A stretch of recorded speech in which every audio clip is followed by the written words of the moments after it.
Okay. It hasn't escaped me that the highest performing videos are the ones that open with just me and not with my screen. So let's start with that. If you watch my time-lapse video over the last couple of days, which apparently I do time-lapse videos now, I guess that's a thing that I do. But if you've been watching the time lapses and you watched the most recent one that I did, you saw that I was doing trees. I was doing trees this past week, and obviously when you want to do something and you're not especially good at it, which obviously I wasn't especially good at it, you want to look up some tutorials. You want to go and you want to hit YouTube and you want to go, hey, let me see some tutorials on this so I understand what I'm doing and so I can do stuff. And all the tutorials started with the same first step. And you may say to yourself, well, that sounds like the perfect first step for starting to draw a tree. And that first step was download this custom brush pack.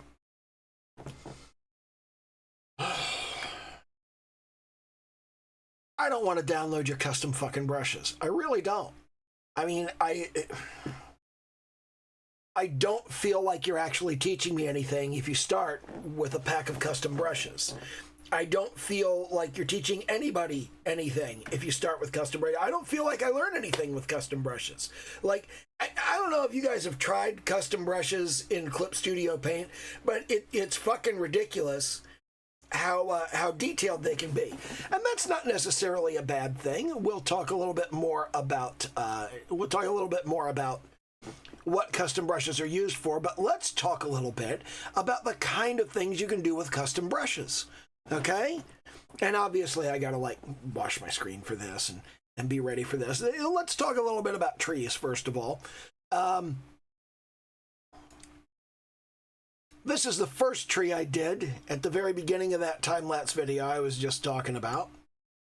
And then, yesterday, I did this tree. This is a much better tree, and I actually ended up moving that tree over into another file and doing this kind of landscapey thing, which is kind of neat. It's not very good. There's a lot of stuff that I can go, oh, I did that wrong, I did that wrong. I'm missing a lot of points of interest. I don't have anything really going on in the background. I don't think the clouds are that good. I don't think the sky is that great. Definitely the ground isn't very good. But man, I really do think that shadow, I think I did a good job on that shadow. Because it looks like it's lying across uneven ground, but it also very clearly looks like, hey, that's the shadow of this tree. And I'm really happy with that. I thought I did a really good job on that. So I was impressed with myself. And going back and forth and doing all of that tree stuff, you know, I learned a lot doing that. Now, imagine if instead of that, I had used custom brushes in Clip Studio Paint. This is the ruffle brush. Now, you may recall that I've been doing pictures of characters, and some of them need ruffles and lace on their clothes. Well, this is a brush that will do the ruffles and lace for you. Oh, do you have trouble drawing curly hair? Well, we got you covered with this brush right here. You just, there's your curly hair. Look, you got curly hair.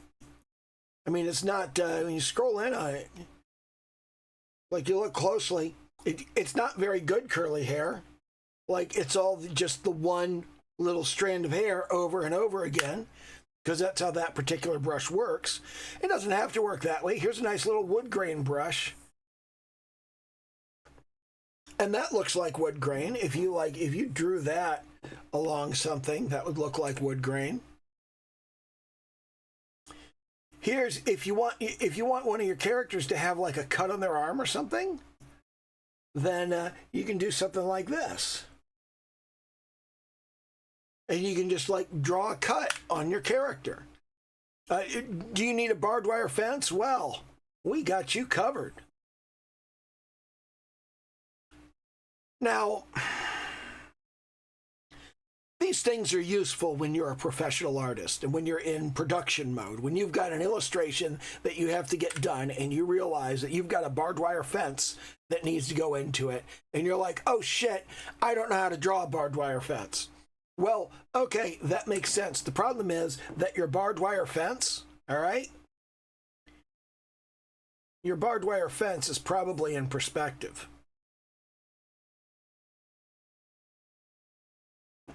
So you need to draw your barbed wire in perspective. And when you draw your barbed wire with this brush, guess what? It's not in perspective. And because it's not in perspective, it looks wrong. Well, that's not that tough. All I got to do is, what I can do is I can undo that, and I can create a new layer, all right? And I can put my barbed wire, and you know what? This is the wrong way to do it. The way I should be doing it is I should be drawing just plain old barbed wire like that, okay? You see, just plain old barbed wire. And then I can come up here to edit, and I can do transform perspective.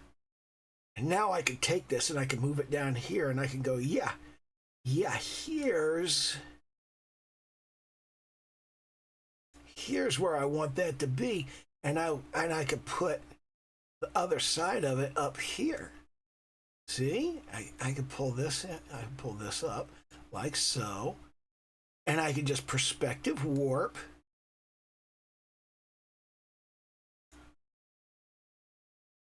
until I get it where I want it to be. That's all I got to do, right? That's the only thing I need to worry about.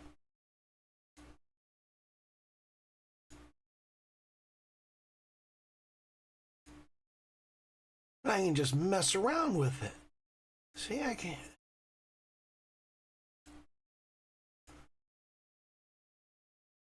And just get the perspective in place.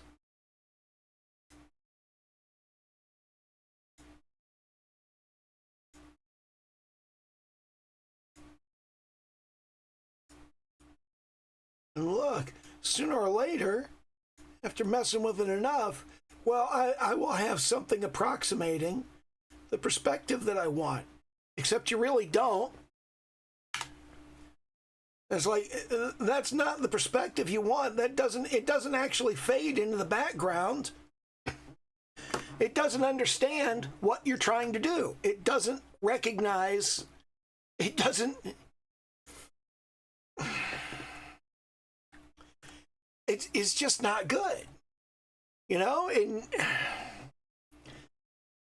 using this brush to do your barbed wire, you know, it might work okay if you're not doing a particularly high quality illustration. Like if that's all you're doing, but if you need your barbed wire fence to go off into the distance, it's not going to do that very well. It's going to ruin your perspective. It's going to ruin the whole thing around what you're trying to accomplish. And because it doesn't vanish on the way to the vanishing point, it's going to throw off your whole picture. If it's close, if you don't have a lot of depth of field, if you don't have to do a whole lot, if you're drawing a fucking Instagram photo and that's like the purpose that you're trying to do, that's going to work just fine, okay? But other than that, no, it's not going to work. So let's talk a little bit about these tree brushes. I got a bunch of them here. I don't know what the fuck is up with this shit. What am I supposed to be doing with that? I don't know what those are. Look, if I change the color, it doesn't matter. This is literally, it's just a texture stamped in place. You got the dark wood. It's got holes in it. You can't draw a tree trunk with this. What the hell? What even is that? Then you got this one over here. This one is actually fairly good. If you start with a nice deep brown and you use like a regular brush, you start with a nice deep brown like so, okay? Then you can come over here to these brushes and you can go, okay, well, here we have the main tree bark. And what we're going to do is we're going to shade that a little. So we're going to come down along here.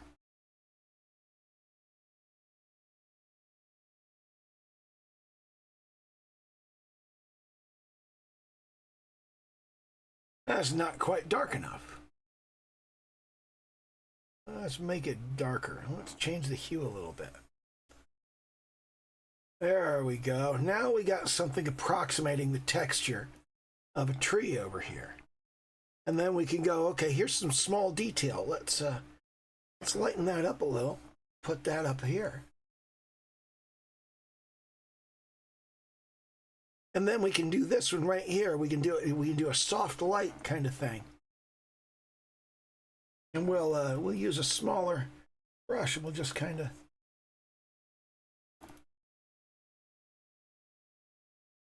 do this in a more lighting centric fashion. And that's not bad. That actually gives you something. But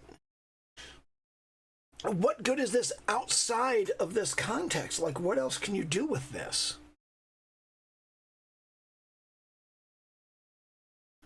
If you make it really small, how does it look? If you make it really large, how does it look? There are all of these questions you need to ask about what this brush is good for. And it is good for some stuff.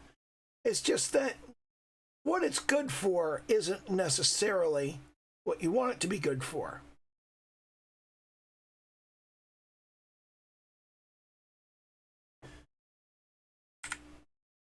This one right here, this is the one that really got me. Let's make this really big. There's your tree, and then you do a branch there, and a branch there, and a branch there, and then you can just come over to your leaves. You can just go, okay, here's the leaves of your tree.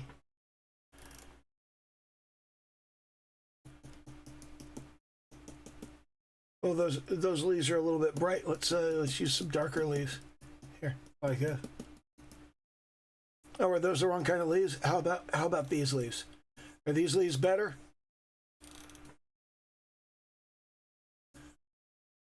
Are those leaves going to work better on your tree? What about these? How do these look? Or these? Or these?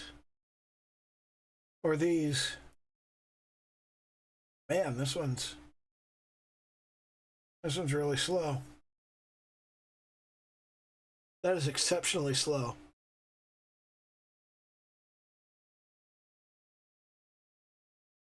Man. Anyway, I don't feel like you would learn anything painting trees that way. I really don't. And let me talk a little bit about my brushes. I've actually cleaned up my brushes. I used to have 6 brushes. Now I have 4. And I've added 2 of them to this tab that didn't used to be here before. I had 4 other brushes in this area. And the main thing I want to talk about, you'll notice that they're labeled horsehair and wolf hair. That's because they're designed to replicate the properties of actual brushes. In particular, they're designed to replicate these bog standard brushes. The horsehair brush right here, let me come over to something I can draw on.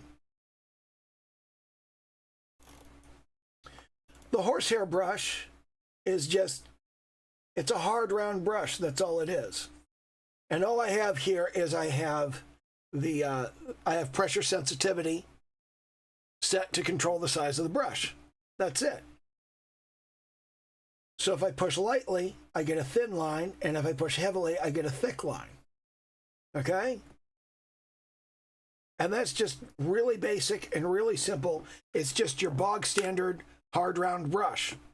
And then the wolf hair brush, the only difference in the wolf hair brush is the velocity curve or the pressure curve on the pen pressure. This is a much softer brush. So it's much more responsive to variations in pressure, and it thickens up a lot faster.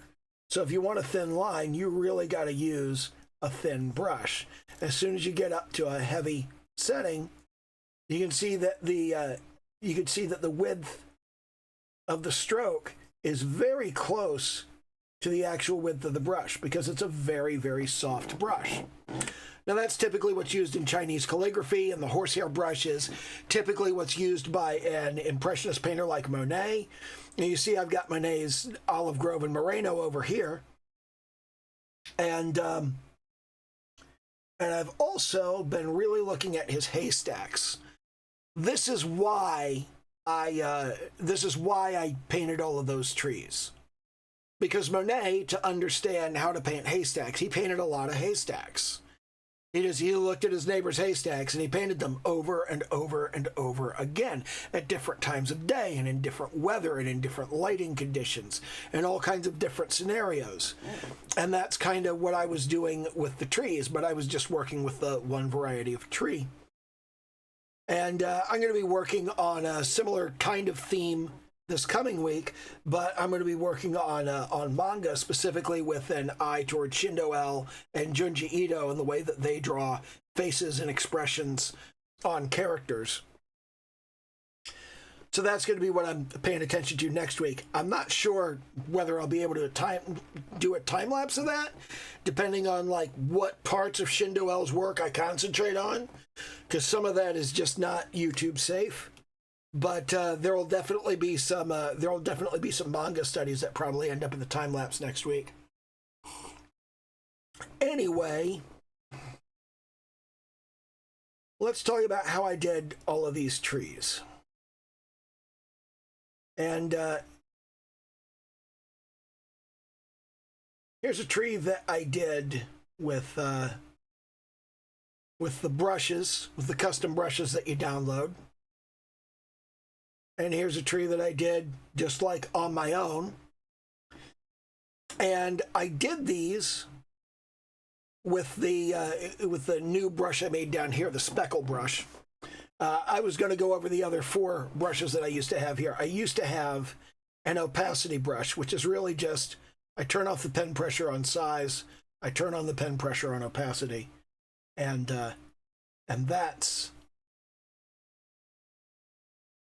the opacity brush that I did have. So now I will be turning that on manually when I need it, which is not very often. The other thing that I had 3 brushes that they were kind of dumb to have. They were all just the brushes down at 20% opacity. And I had a pencil, which was at kind of medium hardness. And then I had a cell shading brush, which was the same brush with maximum hardness. And then I had a soft shading brush, which was, again, the same brush with maximum softness.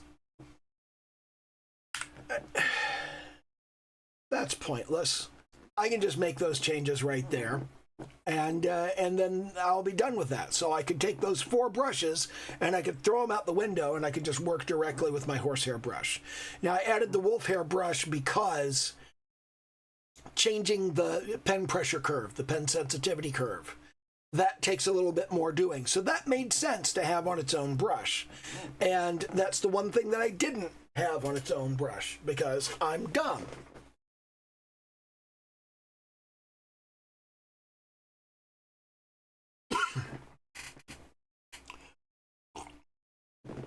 But let's talk about how I did all of these different trees.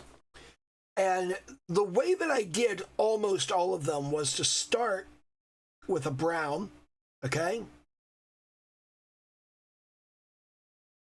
And I would just take the color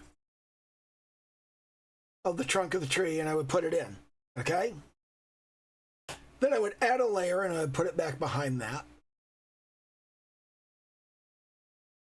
I'd add another layer to put in front of that. And these are my 2 leaf layers. Now the trunk is going to go here, and I'm going to need roots down at the bottom, and I'm going to need branches up at the top. But before I do that, I'm going to take my speckle brush, and let me kind of go over what the settings are on this. The only real difference between this and the horsehair brush is down here on the brush tip. where I've changed the shape of the brush so it's not perfectly round. It's half the width as it is the size, and it's turned at this angle, and the brush density is down at 50. So it just makes these smaller little speckles. And on the spraying effect, I've got the particle size set to track the brush size, and I've got the particle density low. So if I just kind of tap, I only get a couple of particles. But when I move, I get a bunch of them. The spray deviation is very high. The direction of particles is 120 degrees it'll change, and it's in the direction of the whole spray. That's really it. There's no texture on it. There's no special stroke feature. It's not a dual brush, no watercolor edge, no erase, no correction, no starting and ending, no anti-overflow. All of that is just very basic, okay? It's just the brush tip and the spraying effect. I made the brush tip narrower. I made the spraying effect act in a particular way, and that's my little leaf brush. And I start with something kind of bluish, kind of a blue-green. And what I do is I rough out the general shape and size of the tree's crown. And I go, this is what I want the final silhouette of the tree to be shaped like. And I want this to be kind of dark and kind of blue because it's going to sit in the background. Okay? Now, I am using a custom brush here, but I've gone over how to use that custom brush and how to make that custom brush. Even if you're not using Clip Studio Paint, you can probably find similar settings in your software and mess around with them to get this. Okay? Once you've got the basic shape of the crown of your tree, okay? Oh, and I have particle size mapped to pen pressure on this. And it's fairly stiff, so that gives me a kind of variation, so I can go very, very light, and I can get tiny little particles around the edge. And I can go very, very hard, and I can get large particles. So I can get very small and very large just with pen pressure. There we go. And once we've roughed that in, we want to go a little bit darker here. We want to go darker and less saturated, and we want to do the shadow of the tree in here. And that wants to go along the bottom here. And you want to think about the direction of your light source, because you're going to want a little more of it on the side away from the light source. And you're going to want a whole lot of it in the middle. You want a whole lot of shadow in there because the whole tree is shadowing that area. And any place that you want a particularly large limb, you want to kind of go out in that direction.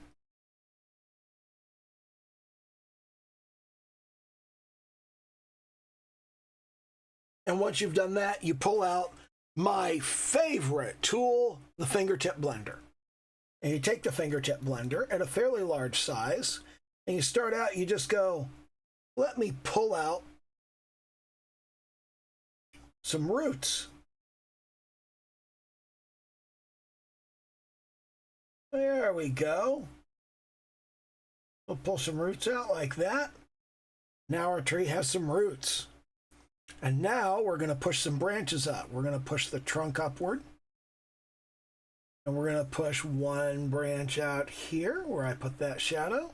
We're going to push another branch up here and another one out in this direction. And we're going to take this one out over here. We're going to fork it outward this way. And up here, we are again going to fork this branch out there and this one out there. I'm not doing a very good job on these branches, but I am getting branches where branches need to be. Now you want to make sure that you have a shadow behind every major limb. So we'll come back to our speckle brush. We'll make sure we got a shadow there and a shadow there. shadow here, shadows behind all of the major limbs, because we're going to need them. That's where your leaves grow. Your leaves grow off of these major limbs. So you're going to come up in front of the trunk, and you're going to use a brighter green, and you're going to go, yeah, here are the leaves at the end of that branch. And here are the leaves at the end of that branch. And here are the leaves at the end of this one. And the leaves at the end of this one, and at the end of this one. And you just kind of fill in that space and get the leaves where you want the leaves to be. And once you do that, you're now going to take and go down to a darker color. And you're going to shift your hue more towards blue. And you're going to put a little shadow in along each major area that you have a cluster of leaves. You're going to put a shadow on the side away from the light. And that's going to give this some form. You're going to see that already starting to give itself some form and give itself some actual shape.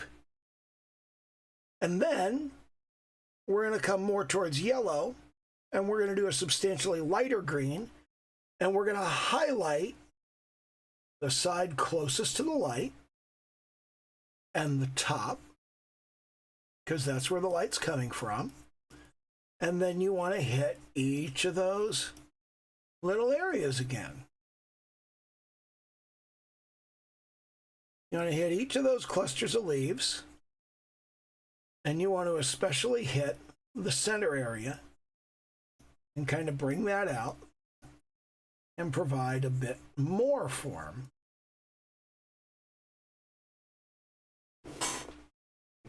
And now we're going to go into our trunk here. And I've done all of that on the wrong layer. Oh boy! Undo, undo, undo, undo. Isn't this fun?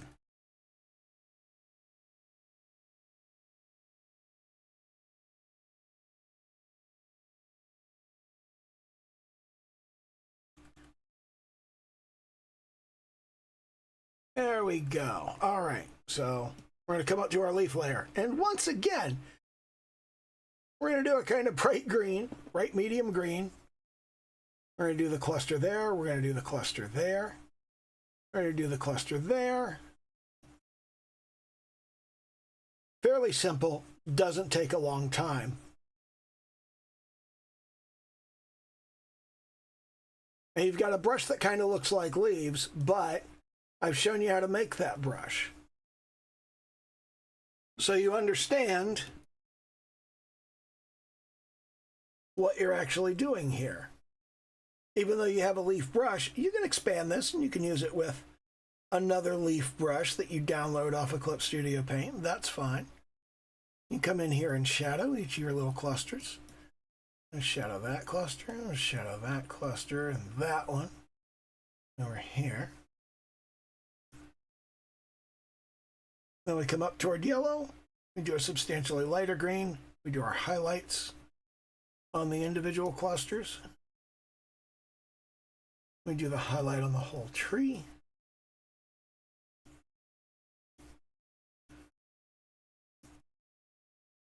And do a little bit more in the middle and give it some pressure to make the leaves a little bigger. And that'll bring the whole thing out a little bit. And now we can come back to that medium green and we can give this a little bit more character by just kind of scattering kind of mottled effect in there. Now we're going to come back down to our trunk. We're going to turn this off.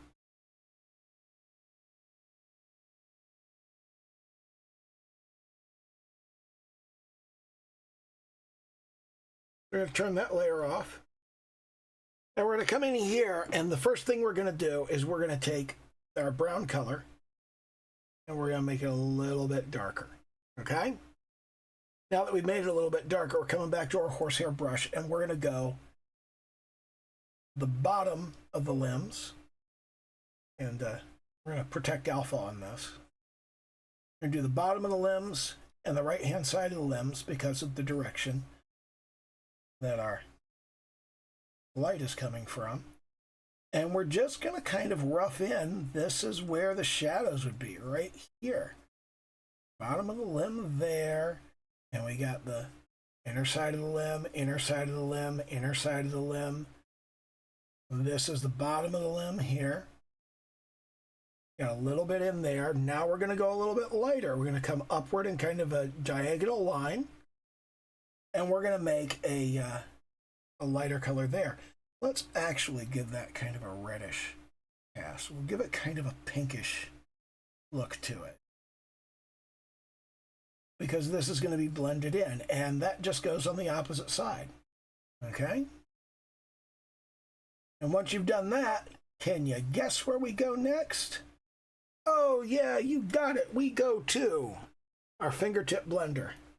And we're going to go fairly small on this, and we're just going to pull that through, and you're just going to follow the contour of the tree. And it's going to blend your shadows and the highlights into the look of those branches. And it's going to give you this nice stripy kind of look that looks like wood grain.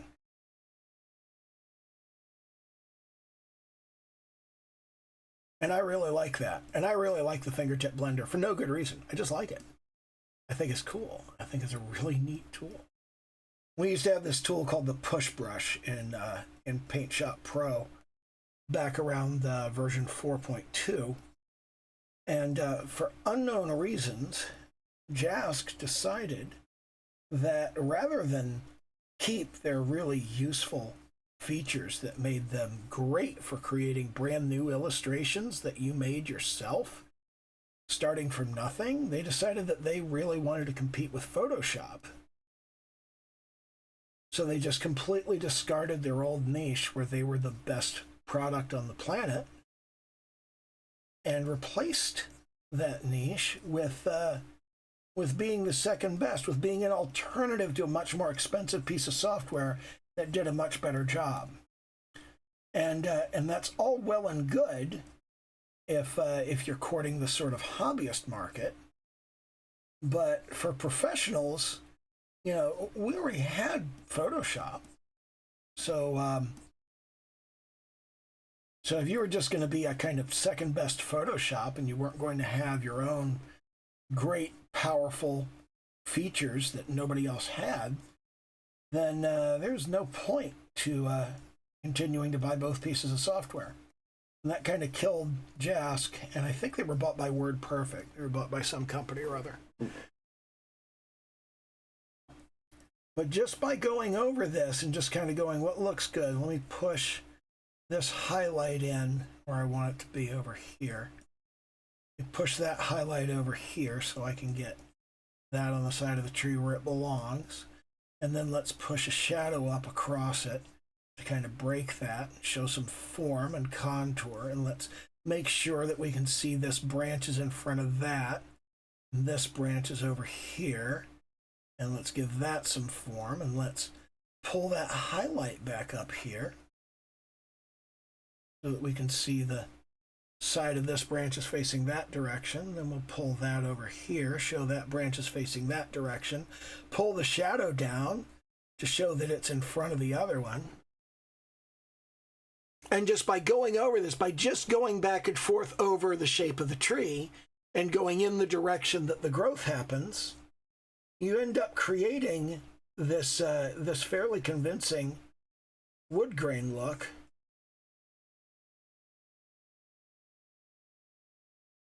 that really works well.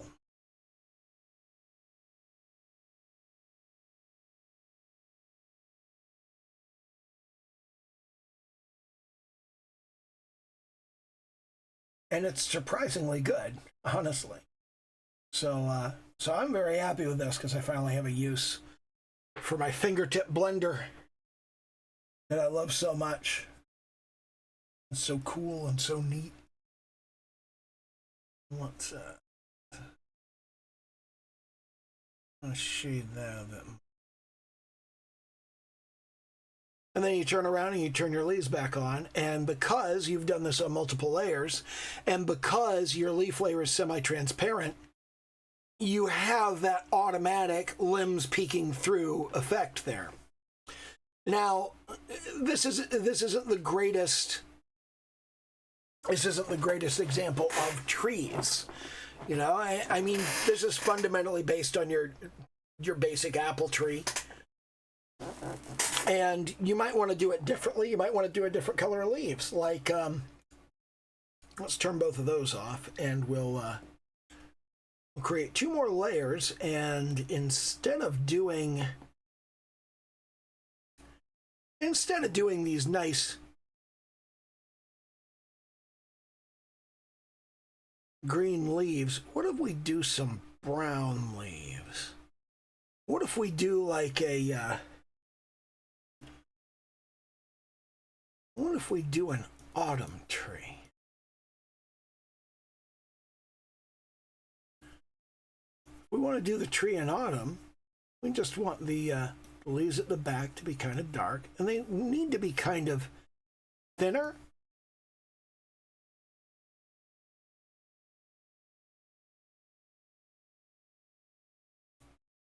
Give that some shape and some form right in there. And then we'll come up to the foreground layer and we'll go, okay, well, we'll do kind of, here's some orangey leaves. We'll do a little orange.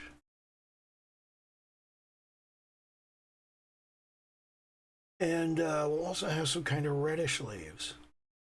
Let's do some kind of deep red. We'll scatter that in there. We'll add some yellow.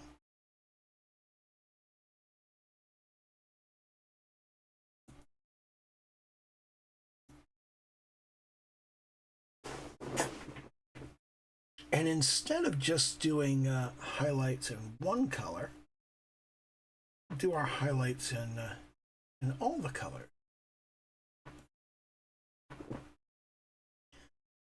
We'll come over here to orange. So you got these kind of lighter highlights up top. We're here to our reddish. Do those up here. And then we'll come down low and we'll do our shadow in all the different colors.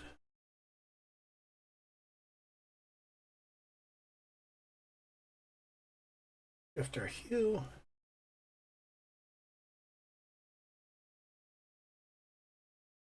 Continue shifting our hue.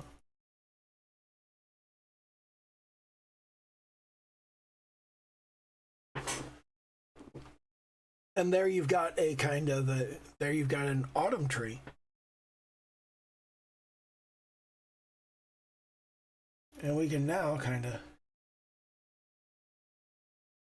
clean stuff up by erasing these floating leaves.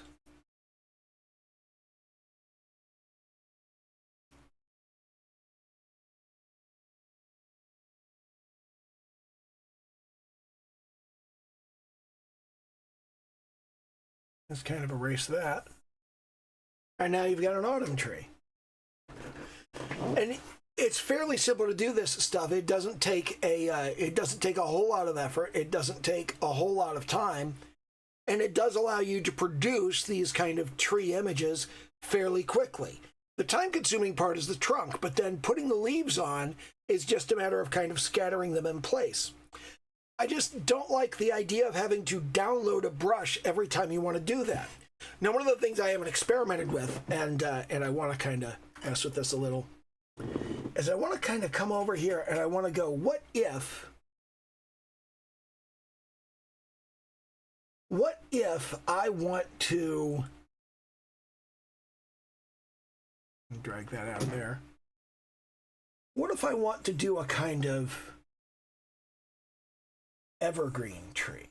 Okay, those are the wrong color leaves, Those are the wrong kind of leaves for an evergreen tree. So what if I make the thickness really small, like that? Well, that's not right, because the rotation of the particles, that's not how the particles should rotate. So we're going to jump in here and we're going to say, okay, direction of particle, I'm going to make that direction of line, and we're going to pull this down to 30. See how that looks. And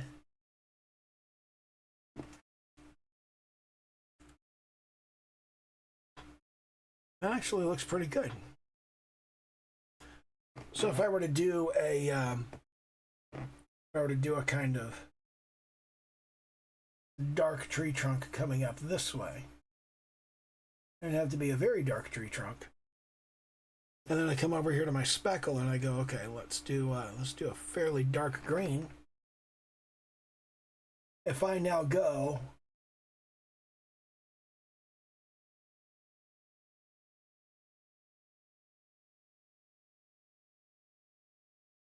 saving recovery information.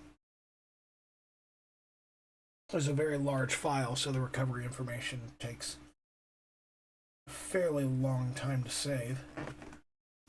Make this larger. I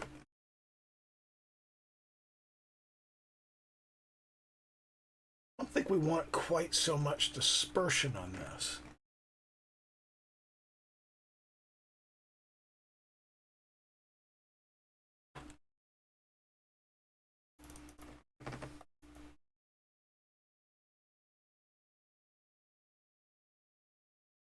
I think a conifer needs a different approach.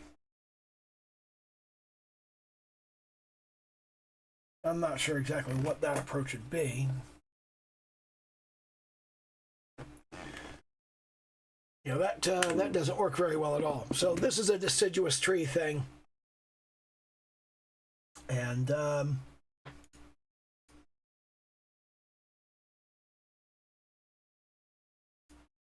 let's put this back on 50 where it goes. Okay, and holy crap, we're at 42 minutes already. And yeah, that's pretty much what I know about trees now. You shouldn't have to download a new brush to do that. You should be able to go into your brush settings and set something up, even if you're not using Clip Studio Paint, even if you're using Photoshop, or I suppose Procreate could do something like this too. But yeah, that should be helpful. That should kind of tell you where things are coming from. And it's actually there's the core process of it is kind of important. It's the process of establish the silhouette of your tree, like what the crown of your tree is going to look like, where the leaves are going to be. And then you go from that and you go, well, let's put a shadow along the bottom and along the inside. Then you have your trunk in front of that. You make sure your branches go where the leaves are going to need to go. And you use a bright green to go over that and go, each of the ends of the branches is going to have a bunch of leaves on it. We're not going to bother doing the trunk on this one. And once you've done that, then you come down here, you go dark, and you shade the individual areas. Put shade where there's going to be shade, and you put light where there's going to be light.